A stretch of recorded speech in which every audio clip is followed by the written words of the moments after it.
Cookery சேனலை பார்த்து யார் வேணாலும் சமையல் பண்ணலாம். ஆனா சுவையான சமையல் பண்றது எப்படி? நான் இதயம் நல்லெண்ணெயில சமையல் பண்றேன். ஆஹா ஓஹோன்னு பாராட்டுறாங்க. நீங்களும் இதயம் நல்லெண்ணெயில சமையல் பண்ணுங்க, பாராட்ட வாங்குங்க. தினம் தோறும் வாங்குவே இதயம் இதயம்.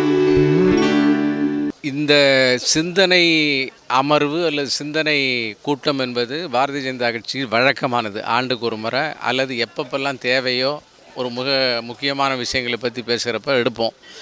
அதே மாதிரியான ஒரு ரெகுலர் கூட்டம். அதை மட்டுமல்லாமல் இது தேர்தல் அருகில் வருவதால் அதை பற்றிய ஒரு உரத்த சிந்தனை, மனதில் உள்ள கருத்துக்களை சொல்லி ஏற்கனவே நாம் செய்து கொண்டிருக்கிற நடைமுறைகள், அதில் மாறுபாடுகள், உத்வேகங்கள் இதை உணர்த்துகின்ற பேசக்கூடிய ஒரு கூட்டம். அந்த வகையில் தேர்தலை நோக்கி திமுக அரசை வீழ்த்துவதை நோக்கி, கூட்டணியை இன்னும் வலுப்படுத்துவதை நோக்கி, வாக்கு எண்ணிக்கையை அதிகப்படுத்துவதை நோக்கிய சிந்தனை செய்தோம், பேசினோம். அது சம்பந்தமாக நாங்கள் பேசியது மறுபடியும் இன்னொரு மையக்குழு அந்த லெவலில் தீர்மானிக்கப்பட்டு அதற்கு பின்னால் செயல்பாட்டுக்கு வரும்.